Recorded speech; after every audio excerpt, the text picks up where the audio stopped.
Hello all and welcome to part 8 of my uni experience. So as of writing this on the 4th of June, second year of uni is over. Last video I discussed everything up to the middle of May, excluding our big class performance that we did called Decade. Now, for those of you that I know are watching, the superior ones of the class, you'll know that it was mental. There were really good bits. And then there's a few stressful bits, but that's what we're going to talk about in this video. So we worked on this production for about a month and a half, I think roughly. It was what we did after the Immersed Festival that I mentioned in part 6, which we've now had the marks back for. Now if I was to talk about everything that we did with the show in this video, it would be hours long. So I'll be simplifying some parts of it down. But yeah, early days of working on the show were the end of April to the start of May, right? And what we did was we read Decade with different people, like reading each part, right? We spent about 2 lessons doing that, with people swapping lines and performing it and whatnot. We had to try and learn how to do an American accent. I was petrified at first because the last time I did an American accent was Chicago. I've lost it now, I think, again. But yeah, we had to do American accents where I was Amos Hart and it was a bit dodgy, right? But yeah, it was fun to do. It's probably just a bit dodgy. So the first thing that we did was a rough version of the Olive Garden scene. Now I get that this will mean very little to those that haven't seen Decade. So I'm going to stop here and explain the play before I elaborate, because I know later on in the video I talk about bits as well. But for those of you in the class, I'm preaching to the choir, and I'm sorry, but we got to catch everyone else up. And future me as well, because he'll have forgotten. But Decade as a performance is a series of small plays. There's 20 of them in the full thing, but we did 8. Alright, and they're all about 9/11. Whether before, during or after. But each story isn't connected to each other. They're all standalone mini stories about 9/11 and whatnot, but like at different perspectives of how like 9/11 changed their lives or will change their lives and whatnot. It was cool. But it also means that there's not just a few main characters with everyone else being like a minor character, you know? Everyone had at least a monologue, a duologue, or like a group thing. Some had more than others, but everyone had stuff to do. And yeah, depending on what you wanted, you could do more. I had a monologue, what was I have? A monologue, a duologue, a group thing, and a small bit. Now, whether or not you were speaking or not, you were always on stage. Definitely always visible. Because you could go from like being on the main stage to being within the audience and whatnot, so you never broke character. I really liked the staging, it was cool. You had your main stage and then the small bit for one of the stories in particular, it was cool. But you had like one main stage shaped like an aeroplane or catwalk type stage, and then a mini one off to the side for one specific play. It worked really nicely, so people didn't have to constantly move back and forth and whatnot. But yeah, my 4 main parts were being a boss in Owen's monologue, which was a really small part, it was just a line. Then a duologue with someone else, a semi-decent part, but this was my least favourite bit in the show. Then I had a birthday monologue, which I loved doing because I get to be stroppy and slightly angry on stage about how 9/11 ruined my birthday. Quite a selfish character, but I loved it. And then the Olive Garden scene where I play an American putting on a dodgy Italian accent as an incompetent waiter, which was my favourite part. The hand just comes naturally.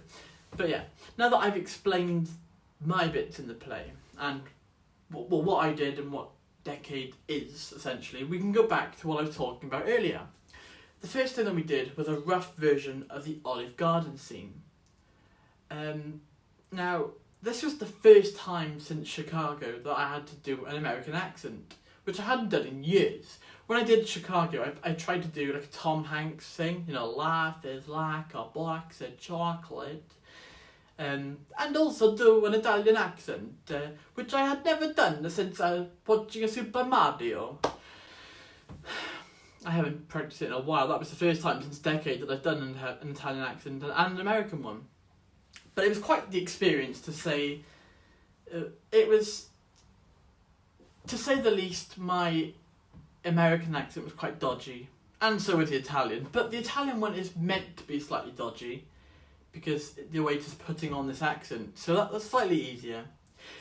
It's slightly easier that my character's trying to come off as Italian, even though he's not. So if the mistakes I made were very obvious, but the attempt was confident in how he sounded, then it worked, if that makes sense. I found it easier to do the Italian accent than the American accent, right? But we did that, and then we didn't revisit it for like 2 weeks, where we changed pretty much everything in the early version. Like, initially I had a waiter alongside me who was more incompetent, but then this got dropped to only me being the waiter, and I'm doing everything, including being incompetent. At first, I wasn't a fan of this, but I grew to enjoy it more and more in the Olive Garden scene.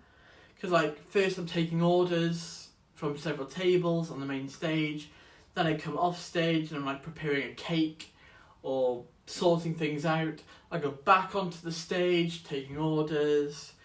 I have this tray, and at one point I gotta drop it, make this horrible banging noise on the stage from that tray. This went through several changes at first, because initially it was going to be just me tripping over down a step and then me falling, but this was hard to do without looking forced or just not funny. Then it was going to be a tray with drinks on it. I'm pretending I'm holding a tray with drinks on it, but obviously if it was going to fall, then we would need more props to deal with, and it would have just been a nightmare. So I'm just carrying an empty tray that someone else in the class, that Vic uses earlier on, because it was metal. But yeah, so I'm coming off, I say, I'll just come back, and I walk off. The tray falls out of my hand, makes a big commotion on stage, and then I got to break out of the Italian persona to apologise in American before going back into Italian. But yeah, and then later on in the scene, I bring on a birthday cake for Henry, who's this grumpy war veteran type, who did want his birthday celebrated. I really enjoyed doing this bit because I get to sing Happy Birthday in Italian, well, with an Italian accent anyway. It's like, Happy Birthday to you, Initially, it was an electric candle on the tray, but this got upgraded to being an actual cake on a glass plate, with a real candle as well, so more realistic, but more on this in a bit. Eventually Henry blows out his candle, and then I just go back and forth to different tables, checking on them and whatnot, until one by one they start to leave. I cleaned down the seats. I've actually got spray, I don't know how that came into it, but I just found it on the side one day, I'm like, I'm going to use this. I take the last order, I clean the seats, I take the money, I turn off the telly, flashbacks from that, and that's the end of the scene. So after the Easter holidays, we got the script for this, and then we spent a few lessons where we were coming back, casting everyone and just cutting out unnecessary bits. We had to cut down a lot because the whole thing was slightly too long. Well, I say slightly, it was too long, and some of the bits were, quite frankly, not needed. So by now we had just under 4 weeks to go for this hour-and-a-half play, so we began learning lines. Now, I genuinely believe I did a really good job in learning my lines as quick as I could. I can't click my fingers. There we go. I learnt my lines as quick as I could. My birthday monologue, I learnt that straight away. As well as my duologue that I have with Bron. And my one line in Owen's thing. But the Olive Garden scene, I couldn't learn that for ages because we kept changing different bits of the scene. So I didn't want to spend time learning it and then having to unlearn it, because that takes just as long. It's a nightmare. But I would say that generally I was off script quite quickly, like, as soon as I could be. But yeah, we would either spend lessons either as a class doing like choreography for people's monologues, duologues, or group work, or splitting up, so people were practicing their stuff whilst others would practice their stuff. You know, in bits where you weren't needed, you'd go off and you would learn your own thing, or whatever you needed to do. I felt that this worked nicely most of the time. Like, that's what we did for about 2 weeks. Like, we were in Monday to Friday, as we needed all the time that we could get. But generally this worked. Sometimes things were a little bit stressful, but ultimately I enjoyed the challenge, you know. We made an 1.5-hour performance in just over a month, so fair play. For one of our rehearsals, we had to go to Butte Park because the university was shut down, as the water wasn't running or something. It was weird, but having a rehearsal in Butte Park was also strangely nice. Just being outside for a rehearsal. It was cool. After that, some of us went to Wetherspoons on this day for lunch, and we had a lovely cold pint. Yeah, it was lovely. It was a really nice day, that was. But then afterwards, some of us, mainly me, felt a bit bloated, and I came to regret ordering a meal with cider, because cider makes you bloated as well.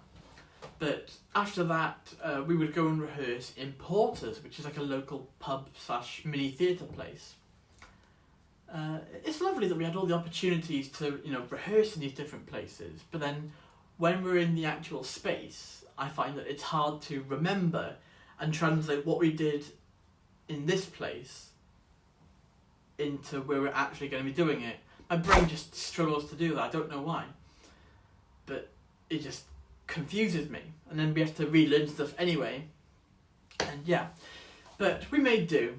One of my main struggles, I would say, of doing the whole thing was that with everything so close to the performance day, I have a bit of a rubbish short-term memory, but an excellent long-term memory, right? So I think it was trying to remember everything that we did, scene by scene, cue by cue, you know, from the start to the very end of the play. That's what I struggled with initially for quite a while. Yeah. Now, let's fast forward to the week of the performance. I look really red on camera. Don't know why. I look really red. But yeah, so I knew all my lines by this point, luckily, obviously. And I think at this point I had just wrapped my head around what was happening from the very start to the very end. So I was in a good position at this time. But it was only around this time, the week of, that we started to rehearse with the lighting box people and the sound people. Now, when they're running it for the first few times, you can forgive any mistakes. You know, of course, they've never done it before, and they'll learn from it. They're only human, you know? It seemed that they kept swapping out who was doing the lighting and sound. Therefore, mistakes were being made almost all the time. I was getting a bit scared by this point because we hadn't had a full, uninterrupted run-through where everything just went smoothly and correctly. We hadn't done that until, I think, like 2 days, maybe 1 day before the first performance. But we live on. While we're here, I just want to mention that we had a mini session, right, where some of us tried to make these paper birds.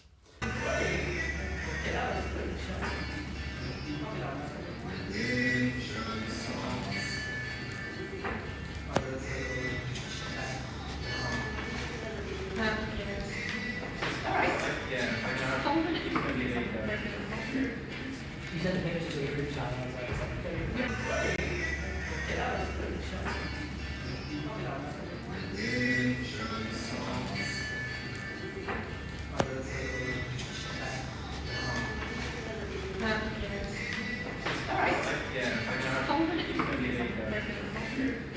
you sent the pictures to your group chat and I was like, as were prominent in our performance. I was the first one to actually make a paper bird. It was rubbish, but I did it, right? I was the first one to make it before everyone else, but I did this with normal paper.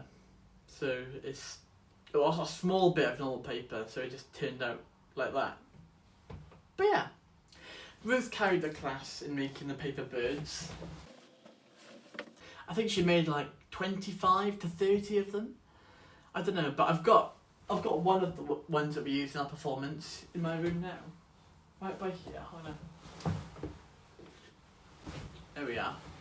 Oh, and another thing I forgot to mention happened on the 15th of May, where we were asked if people could help paint the stage and the walls for our performance. Some of us helped out. I think there was like 6 of us. And together we painted the stage, the walls, some of the flats. I painted the chair as well in black. With a bit of time to have a laugh. That was something.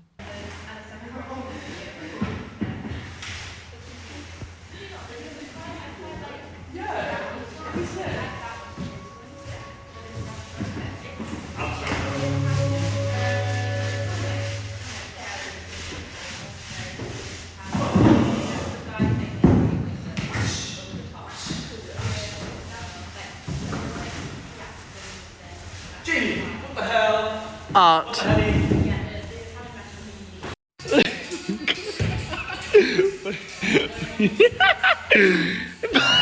have you done to me? I'd call it a wall. It took about 2 hours to do all together though. We did that and then it was ready for the next day. Anyway, day of performance 1. So the first one was at 6:30 p.m. on the 22nd of May. We were in uni from 10. Me and Sophie were sent on a quest to find an electric candle, but this didn't happen. We went to like 8 different shops around Cardiff. It was an electric birthday candle we were looking for, but we couldn't find one. We came back after an hour empty-handed. We did find, well, this is an electric candle, but it's not a birthday one. And the one I bought from Poundland is over there in my bag. And that one didn't have batteries in it. But this was a blessing though, because then for the performance we used real candles and a real lighter for the Olive Garden birthday scene. We had a run through. I don't remember how this went, I didn't record it. But then we had a mini break. We had a second run through, which I think went really well from vague memory, and made everyone confident and ready. By then it was about 4ish, so we had an hour break.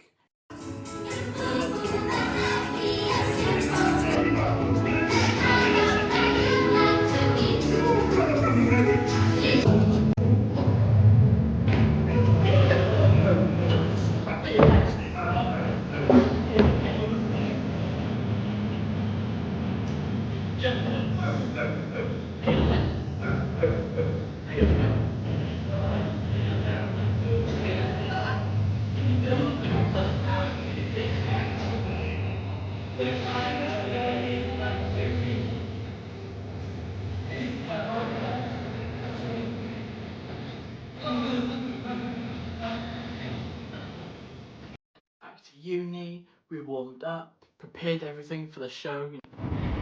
Shumai, so today is the opening night of our show, Decade. The first showing is in about an hour, heading over to uni. This show has been one of the hardest ones I've ever done, mainly because during the performance it's either talking like this in an American accent, or it's talking like this, like I'm Italian. There's never just normal talking. So it's really fun to do. I love doing the Italian. I love the talking like I'm from Italy. It's really fun. We've got 3 days of the show. Hopefully we record one, because I really want to watch it back. But it's quite scary that once the show is over, that is the last thing that we do in the second year of uni.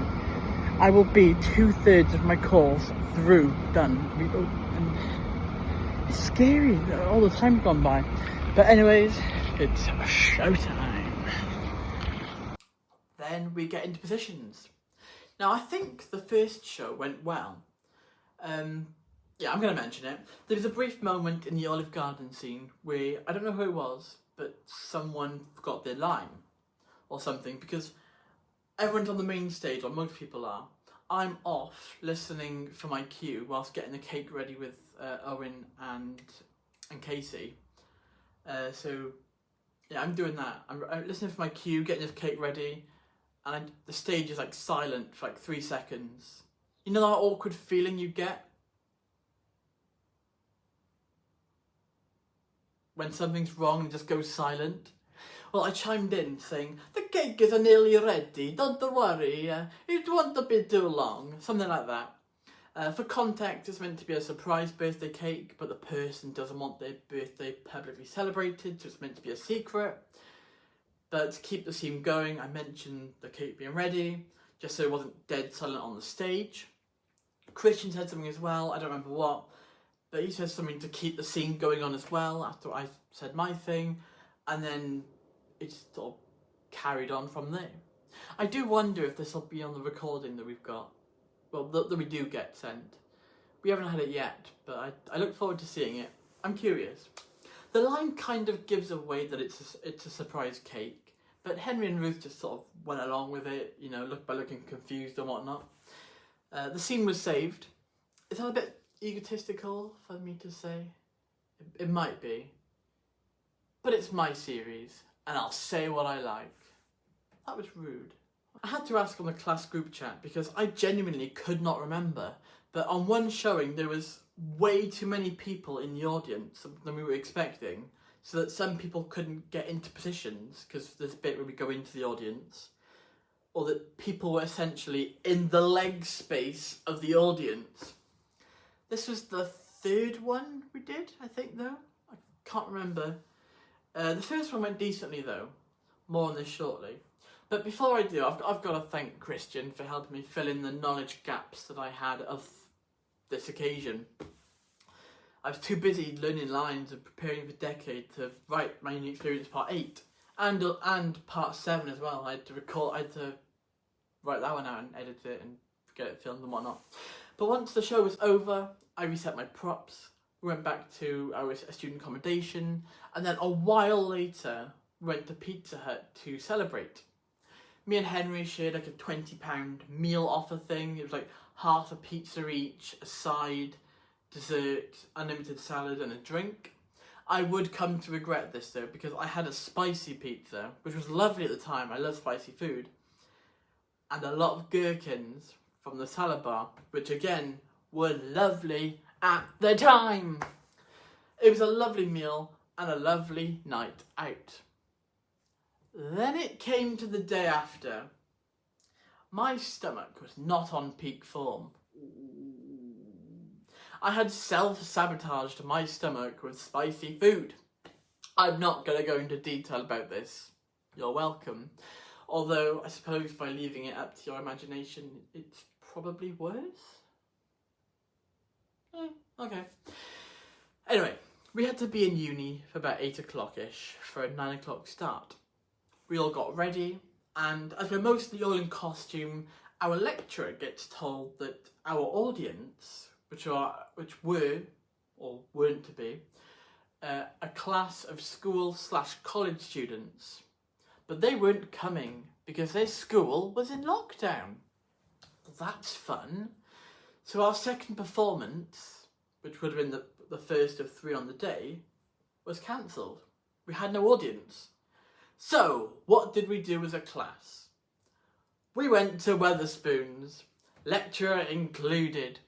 We love our lecturer. Later on, our course leader would also join too. That was cool. We sat like an even better version of the Final Supper. It was more grand and it was just amazing. The drama department of our uni paid for our food as well, which was amazing. So thank you to the drama department of our uni. I had a lovely cooked breakfast. It was a lovely breakfast. I really enjoyed it. It was great. A lovely banquet with our lecturer and course leader, although the course leader had left by the time food arrived. But once we'd eaten, we had about an hour break. I walked around with Christian and Megan for a bit, had an extortionate fruit smoothie from somewhere. I went back to mine for a bit, and then headed back to uni for our second showing of what should have been our third overall. But it went really well, I think. The tech lot were a little bit dodgy, but we work around that. Either that performance or the first one was the best run of the show that we did, I think, overall. It's a good thing, really, because it was these two that were recorded. So this was our second of 4 performances that we did. Should have been 5, but obviously we didn't do the first one on this day. We had a mini break, and we did the third showing then at 6:30 p.m. This performance was the one that was ridiculously packed, I think. Either this one or the one before, I don't remember. It did mean, though, that there were a few awkward moments of sort of weaving past audience members to make it work. But we did. The tech lot weren't great on this occasion, again, getting some cues wrong and having to just go along with it. But this was not their worst occasion. Once this showing was over, I reset my props, put the cake back in the uni fridge upstairs, and then went back to my accommodation for the night. That was our third showing of 4. Then on the final performance, the final night of our show, the 24th, our show was at 12:20, because it should have been at 12, but there was a slight delay with the lights. The lights weren't working in the studio. We don't know why, but there we go. We were all in the room wondering whether we would be performing or not, but eventually we do. This one did not go very well. The lighting people were a nightmare. Missed cues, late cues throughout. There's one bit where at the end of Olive Garden, I have a remote. I was looking for a prop then, but there's nothing nearby that'll... Yeah, I got this broken pen, we'll use that. I've got a remote to turn off the TV, and I've raised my hand and do this motion to turn it off. So it's... So like... Person A, Person B, Person So it should have been like this. Person D, Person... And move on to the next scene. But instead, it went like this. Person A, Person B, Person C, Person D, Person E, Person F, Person G, Person H, Person I, Person J. The sound people weren't great. We could see our lecturer behind them at one point, just watching them, because they kept messing up. The light and sound people, not our lecturer. He's lovely, we love him, but we could tell he was getting stressed by them, bless him. They were getting basic cues wrong. At the end of this performance, the cast decided to applaud the tech lot on our lecturer because we decided before the performance to do so, right? But some of us clapped only for the lecturer, but they were close to the lighting lot. Like, for example, I'm looking into the camera now, they're the tech lot. Our lecturer is over here, so we were going, clapping over there the whole time. Only the lecturer, because the lighting and sound lot were rubbish. But once the audience had left, that was that. That was the end of an era and a month and a half of work. It's always sad when it comes to an end, but at the same time, the show had been manic. Brilliant experience though, but it was a weight off shoulders when it was done, you know? People took their costumes and props that they brought with them back home. I chucked the cake in the bin because it was days old with loads of candle wax on it. I took a paper bird with me because I love them. Ruth did a banging job with these. Once I returned back to my accommodation, we all went out to Spoons to celebrate the end of the show. And our lecturer eventually came with us as well. I say eventually because we told him the wrong Spoons that we were at. Although there was a language miscommunication, it wasn't entirely my fault. He asked if we were in the same Spoons that we were in last time when we all went to Spoons on the first day. And of course, well, we went to 2 different Spoons. So, yeah, it was a miscommunication there. I'm not taking responsibility for the full... I'm not taking full blame, full responsibility. But we spent a bit of time in Spoons, having drinks and some food, and then eventually I had to go to Porter's for a project to film stuff. Whether or not to mention this, I don't know, so I'm not going to yet, but it was a good show. I went back to Spoons then, where most of the class still were, and I had a lot to drink because... do the slight chance that I may or may not be drunk. I spent about £20 I think on drinks, roughly at Spoons, ranging from vodkas to ciders to whiskey. Yeah, I feel it. I'm a bit drunk. Walking around Cardiff with people from my class. And yeah. We were getting drunk. I didn't stay out all night though, because I went back to mine with a dodgy head. I think I had a cold on this day as well. I don't know. But I didn't feel great. But when I got back, I watched the first half of the Doctor Who series finale. Well, the first half of it anyway. The first half was really good. It was good. Wish World was a brilliant episode. And then part 2, The Reality War, was not very good. If you don't want spoilers for this, skip ahead about 30 seconds. But I think that the way that they killed off the Rani, brought the Rani back just to get killed off, was wasted.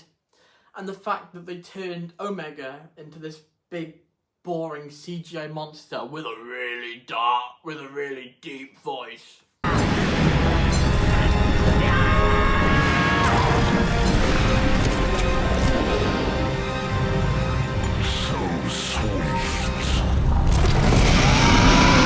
Omega's this powerful, godly type figure who in the 70s looked like this, and in the 80s looked like this. Why now turn Omega into this? Whenever I watched the 2 earlier stories with Omega, The Three Doctors and Arc of Infinity, it saddens me what they eventually will do with the character, and how they beat this godly figure with a beam of power. The power of 1 billion supernovas!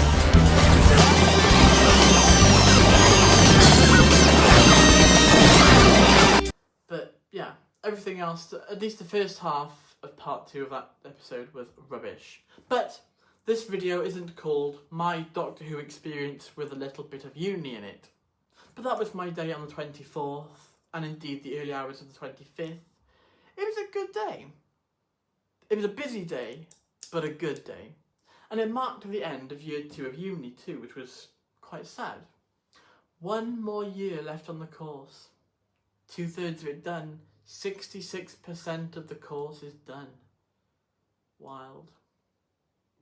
Now I was going to make part 9 be my grades and moving out to my accommodation, but that's ages away yet. So this video can be about Decade and receiving my marks back for everything this year. So as of last video, my bar chart for all my marks looked like this. We had 4 out of 7 of our marks back, but I can update you on this. The next 2 marks that we got are for the same module. It's the Immersed Festival and the Decade Performance. I had mistakenly thought in previous chapters that the Immersed stuff was 2 separate assessments. The act of performing in Immersed and the written work for it as well, but these are one thing. So for Immersed, as a whole, I had 75%. It's like, wow, it's caught me off guard by quite a bit. I was really happy about this, but fair play. Immersed was mental, the whole thing, and the lessons and on the day. But fair play, I was lovely with that. On the bar chart, it looked fab. The same amount of marks as I got on my workshop that I did with Levi. And then the final marks to get back were, of course, Decade. Now, I had a lot of parts in the show because I wanted that, because I love performing. Plus, a lot of us helped out, painting the walls and the stage and so on, which can only serve to help your mark, because knowing and practicing the American accent, and Italian in my case, as well as the basics of being on time and knowing your lines, etc., right? Because in this module, you're marked on contribution as well as performance. So I contributed as much as I could, and yeah. I did struggle with the American accent to begin with though, but I think I got the hang of it just about by the end. We didn't have to be perfect with it, of course. But yeah, I think I just about got the hang of it. The Italian accent I based off of an episode of Not Going Out, where Hugh Dennis impersonates an Italian restaurant owner.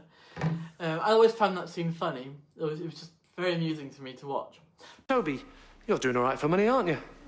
I don't suppose there's any chance. In Italy, we have a famous saying when it comes to things like this. Which is? Go yourself.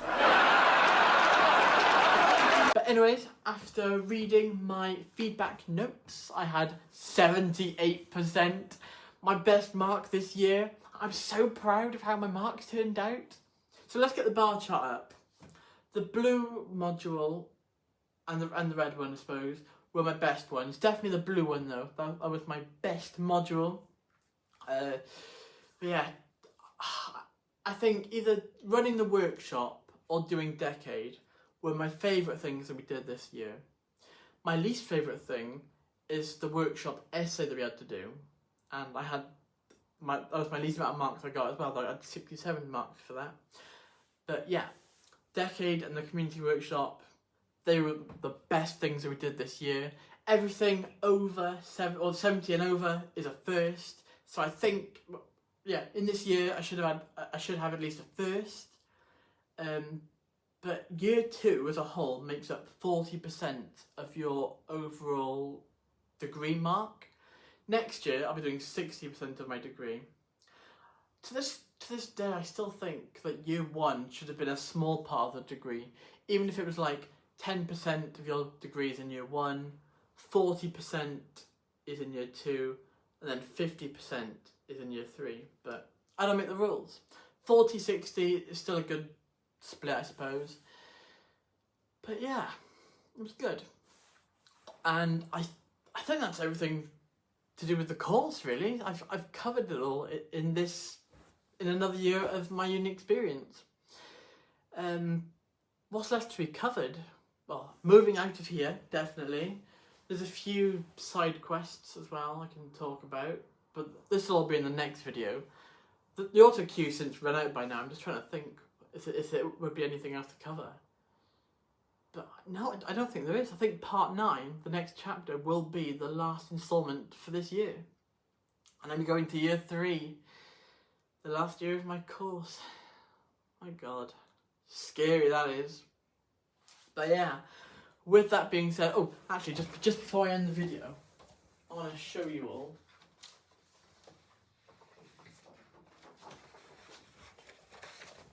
Here's our lovely poster for Decade. There it is. It's lovely. I got this printed off. Our uni has a print and design service, and I asked them if I could pay for a poster of this. I don't know why I didn't get both of them, but I asked for a poster of this and Beautiful Creatures, which was the show we did last year. Yeah, I love these, they're great. I got these in A3 and in A4.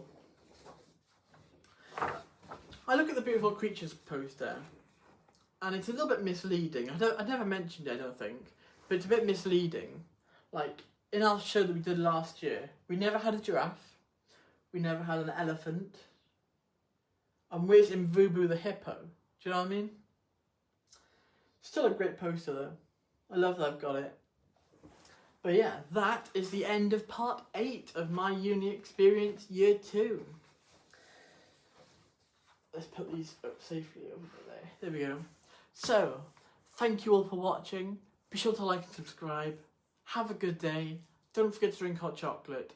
Stay safe. And from me, it's goodbye for now.